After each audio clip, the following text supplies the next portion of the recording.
ആദ്യം ശ്രീ ഷാബു പ്രസാദ്, പാലക്കാട് തോൽവി 33 ബൂത്തുകളിൽ 100-ൽ താഴെ മാത്രം വോട്ട് കിട്ടിയ ആ വലിയ തോൽവി, പലതരത്തിലുള്ള പരസ്യ പ്രതികരണങ്ങൾ വന്നത് തള്ളിക്കളഞ്ഞാലും ഇങ്ങനെ പോയാൽ മതിയോ പാർട്ടി എന്ന് ചിന്തിക്കുന്ന സാധാരണ പ്രവർത്തകർ പോലും ഒരു മാറ്റം ആവശ്യപ്പെടില്ലേ? ഒരുപക്ഷെ അങ്ങനെ ഒരു മാറ്റം ഉണ്ടാകാത്തത് അല്ലെങ്കിൽ ഉണ്ടാകാൻ സാധ്യതയില്ല എന്നുള്ള സൂചനകൾ വരുന്നത് ബി.ജെ.പി. എന്ന രാഷ്ട്രീയ പാർട്ടിയെ സംബന്ധിച്ചിടത്തോളം കേരളത്തിൽ ശുഭാവഹമായിരിക്കുമോ? പാലക്കാട് തെരഞ്ഞെടുപ്പ് കഴിഞ്ഞ് എന്റെ റിസൾട്ട് വന്നിട്ട് മാസം 1 കഴിഞ്ഞു. നിങ്ങൾ ഇനി കിട്ടില്ലേ? പാലക്കാട് നടന്നത് ഉപതെരഞ്ഞെടുപ്പാണ്, പൊതു തെരഞ്ഞെടുപ്പല്ല. ഇന്ന് വരെ ബി.ജെ.പി. ജയിച്ചിട്ടില്ലാത്ത ഒരു മണ്ഡലത്തിൽ 2021 മാത്രം ബി.ജെ.പി. 2ാം സ്ഥാനത്തേക്ക് വന്ന ആ ഒരു മണ്ഡലത്തിൽ അവിടെ ഇപ്പോൾ നടന്ന ഉപതെരഞ്ഞെടുപ്പിൽ അവിടെ ഉണ്ടായിരുന്ന കോൺഗ്രസ് അവരുടെ സിറ്റിംഗ് സീറ്റ് ഹോൾഡ് ചെയ്തു. തീർച്ചയായിട്ടും ബി.ജെ.പിക്ക് അവിടെ വിജയപ്രതീക്ഷയുണ്ടായിരുന്നു. അവിടെ നന്നായിട്ട് അതിനു വേണ്ടിയിട്ട് അവർ കുറെ കഠിനാധ്വാനം ചെയ്തു. അത് നടന്നില്ല, അത് കഴിഞ്ഞു. അത് ഒന്നാമത്തെ കാര്യം ഉപതെരഞ്ഞെടുപ്പ്. ഇനി കേവലം 1.5 വർഷത്തേക്ക് മാത്രം ബാക്കിയുള്ള ഒരു 1.5 വർഷത്തേക്കുള്ള MLA തിരഞ്ഞെടുക്കുന്ന തെരഞ്ഞെടുപ്പാണത്. തീർച്ചയായിട്ടും തെരഞ്ഞെടുപ്പിന്റെ ജയപരാജയങ്ങൾ, അതിന്റെ റിസൾട്ട് പരാജയമായാലും ഒരു രാഷ്ട്രീയ പാർട്ടിയും വിലയിരുത്തണം. അതിൻ്റെ അകത്ത് എവിടെയൊക്കെ പിഴച്ചു, എവിടെയൊക്കെയാണ് നമ്മൾ കറക്റ്റ് ചെയ്യേണ്ടത് എന്നൊക്കെയുള്ള വിലയിരുത്തലുകളും അഭിപ്രായങ്ങളും ഒക്കെ ഉണ്ടാകും. അതും ഉണ്ടായിട്ടുണ്ട്. പിന്നെ അതിന്റെ പേരിൽ ഇപ്പതാ ബി.ജെ.പി. സംസ്ഥാന അധ്യക്ഷൻ കെ സുരേന്ദ്രനെ അവിടെ നിന്ന് ഇറക്കി വിടണം എന്നൊക്കെയുള്ള ആ ഒരു മുറവിളി, അതിന്റെ പിന്നില് എന്തോ അതിൻ്റെ അകത്ത് പല താല്പര്യങ്ങളുണ്ടാവും. അതിനെപ്പറ്റിയൊന്നും ഞാൻ അഭിപ്രായം പറയുന്നില്ല.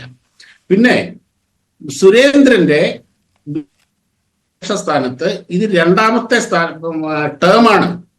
ഈ 2ാമത്തെ ടേമിന്റെ അവസാന മാസങ്ങളിലൂടെയാണ് ഇപ്പോൾ സുരേന്ദ്രൻ കടന്നു പോകുന്നത്.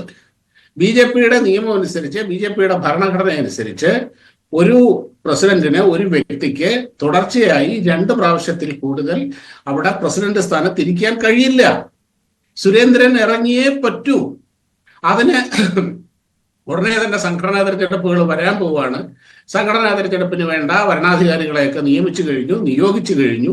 അതായത് സുരേന്ദ്രൻ ഇത്തവണ മാറും എന്നുള്ളത് ഉറപ്പ് തന്നെയാണ്. ആ മാറ്റം ഞങ്ങൾ കുറെ ആൾക്കാർ കിടന്ന് ബഹളം വെച്ചത് കൊണ്ടാണ്, ഇവിടെ മാധ്യമങ്ങളുടെ ആക്രോശം കാരണമാണ്, പാലക്കാട് ഉപതെരഞ്ഞെടുപ്പ് തോറ്റത് കൊണ്ടാണ് സുരേന്ദ്രനെ മാറ്റിയത്. സുരേന്ദ്രൻ ഇനിയൊരു തിരിച്ചുവരവില്ല. ഇനിയും പ്രസിഡന്റ് സ്ഥാനത്തേക്ക് സുരേന്ദ്രനെ പാർട്ടി പരിഗണിക്കുന്നില്ല, പരിഗണിക്കാൻ കഴിയില്ല. 2 തവണ കഴിഞ്ഞു. അപ്പോൾ എന്തായാലും സുരേന്ദ്രൻ മാറും എന്നുള്ള കാര്യം ഉറപ്പാണ്. അപ്പോൾ സുരേന്ദ്രൻ മാറുമ്പോൾ ഇത് ഞങ്ങൾ കാരണമാണ് എന്ന ആ ഒരു വിജയം ആഘോഷിക്കാനുള്ള ചില ആൾക്കാരുടെ, ചില വ്യക്തികളുടെ, ചില മാധ്യമങ്ങളുടെ ഒരു മുൻകൂട്ടിയുള്ള തയ്യാറെടുപ്പിന്റെ ഭാഗമാണ് ഇപ്പോൾ ഈ ചർച്ചകളും കാര്യങ്ങളും ഒക്കെ നടക്കുന്നത് എന്നാണ്. ഷാബു പ്രസാദ്, ഒരു ചോദ്യം, ആ ചോദ്യം ഇല്ലാതെ എനിക്ക് ആ ചർച്ചയിലോട്ട് മുന്നോട്ട് പോകാൻ കഴിയില്ല. അതായത് മണ്ഡലത്തിലാണെങ്കിലും ജില്ലാ പ്രസിഡന്റുമാർക്കും 5 വർഷം പൂർത്തിയായാൽ വീണ്ടും മത്സരിക്കാമെന്ന് കേന്ദ്ര നിരീക്ഷക പറഞ്ഞതോടുകൂടി വീണ്ടും കെ സുരേന്ദ്രന് മത്സരിക്കാം എന്നുള്ളൊരു കളം ഒരുങ്ങുന്നു. അതിൽ പ്രതിഷേധിച്ച് ഒരു ഭാഗം ഇറങ്ങിപ്പോയി എന്ന തരത്തിലുള്ള വാർത്തകൾ വരുന്നു. ഇതൊക്കെ നിഷേധിക്കാതിരിക്കുകയോ ചെയ്യാം. കെ സുരേന്ദ്രൻ എന്ന് പറയുന്ന രാഷ്ട്രീയ നേതാവ് ബി.ജെ.പി. സംസ്ഥാന അധ്യക്ഷ സ്ഥാനത്ത് നിന്ന് മാറണം, അങ്ങനെയാണോ താങ്കൾ പറയുന്നത്? അതോ അദ്ദേഹത്തിന് തുടരാം എന്നാണോ? അതെനിക്ക് ക്ലിയർ ആയില്ല. നിങ്ങൾക്ക് ഈ ബി.ജെ.പിയിലെ ഇൻസൈഡ് വാർത്തകൾ എന്നും പറഞ്ഞുകൊണ്ട് നിങ്ങൾക്ക് ഈ കൊണ്ട് തരുന്നവരൊക്കെ നിങ്ങളെ പച്ചയ്ക്ക് പറ്റിക്കുകയാണ്, നിങ്ങളെ വിഡ്ഢികളാക്കുകയാണ് ചെയ്യുന്നത്. എന്തായിരുന്നു പാലക്കാട് ഉപതെരഞ്ഞെടുപ്പ് കഴിഞ്ഞ് അതിന്റെ റിസൾട്ട് വന്ന ഉടനെ തന്നെ സുരേന്ദ്രൻ രാജിവെക്കാൻ പോകുന്നു, രാജി പ്രഖ്യാപിക്കാൻ പോകുന്നു എന്ന് പറഞ്ഞുകൊണ്ട് നിങ്ങൾ കുറെ ബഹളം ഉണ്ടാക്കി. എവിടെ നിന്നോ ആരോ നിങ്ങൾക്ക് വാർത്ത തന്ന് നിങ്ങളെ നല്ല ഗംഭീരമായിട്ട് പറ്റിച്ചു. ഇപ്പതാ ഇങ്ങനെ ഓരോ വാർത്ത തരുന്നു. ഇനി ഞാനല്ല പറഞ്ഞു സുരേന്ദ്രൻ മാറണോ വേണ്ടയോ എന്നുള്ളതൊക്കെ എന്റെ അഭിപ്രായത്തിന്റെ കാര്യമല്ല പറഞ്ഞത്. സുരേന്ദ്രൻ മാറും എന്നുള്ളത് ഉറപ്പാണ്. ഇവിടെ LK അദ്വാനി 1991 എന്ന് പറഞ്ഞു കഴിഞ്ഞാൽ ബി.ജെ.പി. അതിന്റെ 89 കഴിഞ്ഞ് 91 ഇലക്ഷൻ എന്നൊക്കെ പറഞ്ഞ അന്നത്തെ അവസ്ഥയിൽ പീക്കിൽ നിൽക്കുകയാണ്. ആ സമയത്ത് ആ അവസ്ഥയിൽ ബി.ജെ.പിയെ എത്തിച്ച പ്രസിഡന്റ് ആയിരുന്നു LK അദ്വാനി. LK അദ്വാനി 91 മാറി. 91 LK അദ്വാനി മാറി. മുരളി മനോഹർ ജോഷിക്ക് സ്ഥാനം ഒഴിഞ്ഞു കൊടുത്തു. അതേപോലെ നമുക്കറിയാം അമിത്ഷാ 2014 അമിത്ഷാ പ്രസിഡന്റ് ആവുന്നത്, പാർട്ടി പ്രസിഡന്റ് ആവുന്നത്. ഈ ഉത്തർപ്രദേശിൽ അസാമാന്യമായ വിജയം കൊണ്ടുവന്നത് അന്ന് അമിത്ഷായുടെ ആ ഒരു പ്രവർത്തന മികവാണ്. അദ്ദേഹത്തിന്റെ സംഘടനാ വൈഭവം ഒക്കെ തന്നെ കാരണമാണ്. അത് കഴിഞ്ഞ് അമിത്ഷാ മാറിയില്ലേ? അമിത്ഷാ മാറി JP നദ്ദയായി. ഇപ്പത്തെ JP നദ്ദ മാറാൻ പോവുകയാണ്. JP നദ്ദ മാറും, ഉറപ്പാണ്. ഇത് BJPയുടെ സിസ്റ്റമാണത്.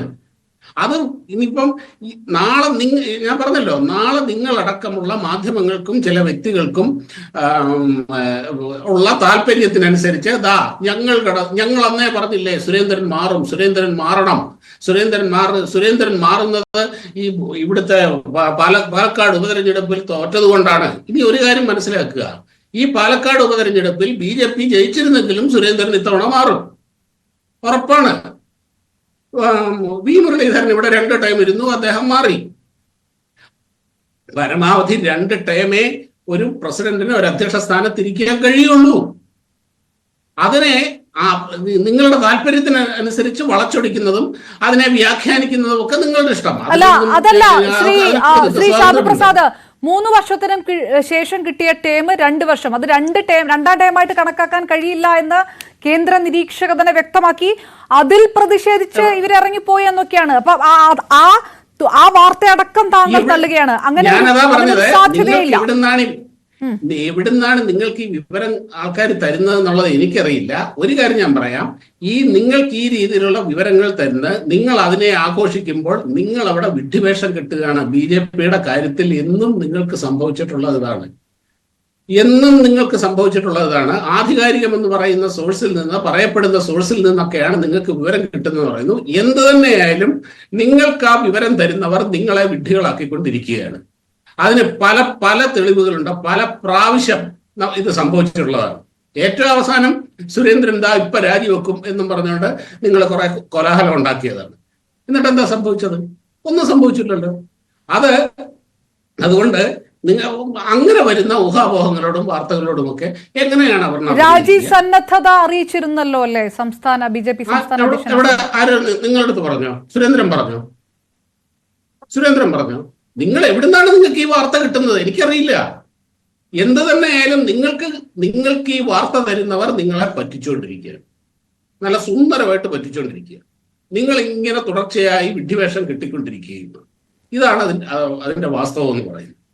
തെരഞ്ഞെടുപ്പിന് ശേഷം ഒറ്റ കാര്യം കൂടി ശ്രീ ഷാബു പ്രസാദ്, അത് താങ്കൾക്ക് ഏത് തരത്തിൽ വേണമെങ്കിലും ആ മാധ്യമ വാർത്തകളെ പരിപൂർണമായിട്ട് നിഷേധിക്കാം, ഒരു തർക്കവുമില്ല. പ്രത്യേകിച്ച് കൂടുതലായിട്ട് എനിക്ക് അത് ആഡ് ഓൺ ചെയ്യാനുണ്ടാവില്ല. പക്ഷേ ഈ ഉപതെരഞ്ഞെടുപ്പ് തോൽവിക്ക് ശേഷം പല BJP നേതാക്കന്മാരുടെ ഭാഗത്തുനിന്നുണ്ടായിട്ടുള്ള പ്രസ്താവനകൾ, സമൂഹ മാധ്യമങ്ങളിലെ പ്രതികരണങ്ങൾ, ആ വിഷയങ്ങളൊക്കെ താങ്കൾക്ക് അറിയാമല്ലോ അല്ലേ? അതും നമ്മളാരും ഉണ്ടാക്കി പറയുന്ന സോഴ്സിലെ വാർത്തകളൊന്നും അല്ലല്ലോ അല്ലേ?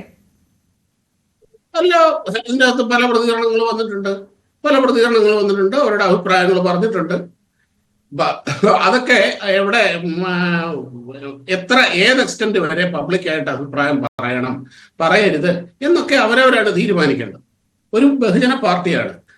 അതിൻ്റെ അകത്ത് ധാരാളം പല അഭിപ്രായങ്ങളുണ്ടാവും, പല വ്യക്തികളുണ്ടാവും. അഭിപ്രായങ്ങളും അഭിപ്രായ വ്യത്യാസങ്ങളും യോജിപ്പുകളും ഒക്കെ ഉണ്ടാകും. അത് എത്രത്തോളം പുറത്തു പോകണം, എത്രത്തോളം പുറത്തു പറയണം എന്നൊക്കെയുള്ളത് അവരവരുടെ ആ ഒരു എന്താണ് പറയുന്നത്, ലോജിക്കും ശ്രുതവും ഒക്കെ അനുസരിച്ച് ചെയ്യേണ്ട കാര്യങ്ങളാണത്. അതവർ ചെയ്യുന്നു. പക്ഷെ അൾട്ടിമേറ്റ്ലി സംഘടനയുടെ തീരുമാനം എന്ന് പറയുന്ന ഒരു സാധനം ഉണ്ടല്ലോ, അതാണല്ലോ അതിന്റെ അൾട്ടിമേറ്റ് എന്ന് പറയുന്നത്. അഭിപ്രായം പറയേണ്ടവർ പറയട്ടെ, അവർ ഏത് എക്സ്റ്റന്റ് വരെ പോകുന്നു എന്നുള്ളതും അത് ഏത് എക്സ്റ്റന്റ് വരെ സംഘടന അതിനെ കണക്കിലെടുക്കണമെന്നുള്ളതും അതിനെ ഗൗരവമായിട്ട് എടുക്കണമെന്നുള്ളതൊക്കെ ആ സംഘടന തീരുമാനിക്കേണ്ട കാര്യങ്ങളാണ്. അത്രയേ ഉള്ളൂ. മെജോറിറ്റി അപ്പോഴും ശ്രീ ഷാബു പ്രസാദ്, മെജോറിറ്റിയിൽ വരുന്ന അഭിപ്രായ പ്രകടനങ്ങൾ അതൊക്കെ ഒരു വശത്ത് നിൽക്കുന്നു. പാലക്കാട് നിന്ന് നമുക്ക് വന്ന പോസ്റ്റർ പ്രതികരണങ്ങളൊക്കെ ഉണ്ടല്ലോ ആ സമയത്ത്, കുറുവ സംഘത്തിൽ നിന്ന് BJPയെ രക്ഷിക്കൂ, സേവ് BJP എന്ന തരത്തിലുള്ള പ്രതികരണങ്ങളും പോസ്റ്ററുകളും വരിക, അതിനുശേഷം പരസ്യ പ്രതികരണങ്ങൾക്ക് വിലക്ക് വരിക. അതായത് ഈ പാളയത്തിൽ പടയെങ്കിലും മിനിമം മാധ്യമങ്ങൾ പടച്ചുവിടുന്ന വാർത്തയാണ് എന്ന് കൂടി താങ്കൾ പറയില്ലല്ലോ അല്ലെ? ആ ഒരു വരിയെങ്കിലും താങ്കൾ പറയാതിരിക്കുമല്ലോ അല്ലെ? അതായത് ഒരു പാർട്ടിക്കകത്തുണ്ടാകുന്ന അഭിപ്രായ വ്യത്യാസങ്ങളെയും അല്ലെങ്കിൽ യോജിപ്പുകളെയും വിയോജിപ്പുകളെയും ഒക്കെ പാളയത്തിൽപ്പെട എന്ന് വിശേഷിപ്പിക്കാനുള്ള അവകാശമൊക്കെ ഉണ്ട്. കാര്യം കുറെ നാളായല്ലോ നിങ്ങൾ ഈ പറയുന്നു. അതായത് കഴിഞ്ഞ എന്റെ ഒരു നോക്കുകയാണെങ്കിൽ കഴിഞ്ഞൊരു 10, 15, 16 വർഷമായി BJP-യിലെ പാളയത്തിൽപ്പെടയുടെ കഥകൾ ഈ മാധ്യമങ്ങൾ പറയുന്നുണ്ട്. മുരളീധരനും കൃഷ്ണദാസും ശ്രീധരൻപിള്ളയും കുമ്മനവും അങ്ങനെ ഇങ്ങനെയെന്നും പറഞ്ഞുകൊണ്ട് ധാരാളം പറയുന്നുണ്ട്. പക്ഷെ ഈ പറയുന്നതല്ലാതെ ഇതിൻ്റെ അത് ഇത്ര കാലം നീണ്ടു നിൽക്കുന്ന പടയുമായി യുദ്ധം ചെയ്യാനുള്ള ഒക്കെ ഉണ്ടോ അതിൻ്റെ അകത്ത്? അങ്ങനെയാണെങ്കിൽ അതിനൊരു റിസൾട്ട് ഉണ്ടാവണ്ടേ? പക്ഷെ നിങ്ങൾ ആഗ്രഹിക്കുന്ന റിസൾട്ട് എവിടെ നിന്ന് ഉണ്ടായിട്ടില്ലല്ലോ ഇതുവരെ. നിങ്ങൾ ആഗ്രഹിക്കുന്ന ഒരു റിസൾട്ട്, അതായത് മുരളീധരനോ അല്ലെങ്കിൽ സുരേന്ദ്രനോ അല്ലെങ്കിൽ ശോഭാ സുരേന്ദ്രനോ അവരൊക്കെ കുറെ ആൾക്കാരെ കൊണ്ട് പെട്ടെന്ന് അങ്ങോട്ട് ഇറങ്ങിപ്പോയി മറ്റൊരു പാർട്ടി ചേർന്നു, അല്ലെങ്കിൽ വേറൊരു പാർട്ടി ഉണ്ടാക്കി വേറൊരു മുന്നണിയിൽ ചേർന്നു. ഇതൊക്കെയാണല്ലോ പൊതുവെ ഈ പാർട്ടിയിലെ അഭിപ്രായ വ്യത്യാസങ്ങൾ അല്ലെങ്കിൽ പാളയത്തിൽപ്പെടയുടെ അനന്തരഫലം എന്ന് പറയുന്നതാണല്ലോ നമ്മൾ കണ്ടിട്ടുള്ളതാണല്ലോ. കോൺഗ്രസിന്റെ അത് കരുണാകരൻ ഇറങ്ങി പോകുന്നതും ഇവിടെ ഇന്ദിരാ കോൺഗ്രസ് ഉണ്ടാക്കുന്നു, LDF-ആയിട്ട് തോളക്കായിട്ട് നടക്കുന്നു, സോണിയാഗാന്ധിയെ മദാമ്മ എന്ന് വിളിക്കുന്നു. ഇങ്ങനെയുള്ള കാര്യങ്ങൾ ഇവിടെ ഉണ്ടായിട്ടുള്ള കാര്യങ്ങളാണ്. CMP-യിൽ മറ്റേ MV രാഘവനെ പുറത്താക്കുന്നു, MV രാഘവൻ മറ്റൊരു പാർട്ടി ഉണ്ടാക്കുന്നു, കുറെ പേര് MV രാഘവന്റെ കൂടെ പോകുന്നു, അദ്ദേഹം UDF-ൽ ചേരുന്നു, ഗൗരി അമ്മയുടെ ഇതൊക്കെ ഉണ്ടായിട്ടില്ല. പക്ഷെ ഈ പാളയത്തിൽപ്പെടാ BJP-യിൽ പാളയത്തിൽപ്പെടാ എന്ന് നിങ്ങൾ ഇങ്ങനെ കൊട്ടിഘോഷിക്കുന്നതല്ലാതെ BJP-യിൽ ഇതൊന്നും സംഭവിക്കുന്നില്ലല്ലോ. ഇതുവരെ കണ്ടിട്ടുണ്ടോ? നിങ്ങൾ പറയുന്നതല്ലാതെ അഭിപ്രായങ്ങളും അഭിപ്രായ വ്യത്യാസങ്ങളും യോജിപ്പുകളും വിയോജിപ്പുകളും ഒക്കെ ഉണ്ടാവും. കാര്യം ഇത് യന്ത്രമനുഷ്യരൊന്നും അല്ലല്ലോ ഇതിൻ്റെ അകത്തിരിക്കുന്നത്. ഒരു സ്വിച്ച് ഇട്ട് കഴിഞ്ഞാൽ ഒരേ പ്രോഗ്രാമിൽ അങ്ങോട്ട് ഒരേ അൽഗോരിതം വെച്ച് വർക്ക് ചെയ്യുന്നതൊന്നും അല്ലല്ലോ, മനുഷ്യരല്ലേ. ആ രീതിയിലുള്ള അഭിപ്രായങ്ങൾ അതൊക്കെ ഉണ്ടാവും. അതല്ലാതെ അൾട്ടിമേറ്റ് ഈ പാളയത്തിൽപ്പെടയുടെ റിസൾട്ട് ഇതുവരെ കണ്ടിട്ടില്ലല്ലോ. 1-2 പതിറ്റാണ്ടായി നിങ്ങൾ ഇങ്ങനെ പറയുന്നത് ഇത് എവിടെ ഇത്? അൾട്ടിമേറ്റ്ലി അതാണ് പറഞ്ഞത്. അഭിപ്രായ വ്യത്യാസങ്ങൾ ഉണ്ടാകും. പക്ഷെ അത് ഒരു പാർട്ടി എന്നുള്ള നിലയിൽ, ഒരു സംഘടന എന്നുള്ള നിലയിൽ ഒരു ഡിസിഷനിലേക്ക് പോയി കഴിഞ്ഞാൽ അതാണല്ലോ അവരുടെ തീരുമാനം. ശ്രീ ശ്യാമപ്രസാദ്, അതായത് ഈ ആരും പാളയത്തിൽപ്പെട എന്ന് പറഞ്ഞ ഈ പാർട്ടിയിൽ നിന്ന് ഇറങ്ങി പോവുകയില്ല. ഇവിടെ കൃത്യമായ രീതിയിലുള്ള കാര്യങ്ങൾ നടക്കും. അങ്ങനെ ഒരു ഭിന്നിപ്പുണ്ടാവുകയില്ല. കെ സുരേന്ദ്രൻ അധ്യക്ഷ സ്ഥാനത്ത് കാലാകാലത്തോളം തുടരാൻ പോകുന്നില്ല. അദ്ദേഹം ഈ ടേം കഴിയുമ്പോൾ മാറും. ഇതാണ് താങ്കൾ പറയുന്നതിന്റെ രത്ന ചുരുക്കം. അതായത് അധ്യക്ഷ മാറ്റം ഉണ്ടാകും, അല്ലേ? ഉണ്ടാകണം തന്നെയാണ് ഞാൻ പ്രതീക്ഷിക്കുന്നത്. ഉണ്ടാവും, അല്ലാതെ പറ്റില്ല. കാര്യം ഈ ടൈം കഴിഞ്ഞാൽ ഒരാൾ മാറിയേ പറ്റൂ. ഇന്ന് വരെ ഞാൻ തിരികെത്താം.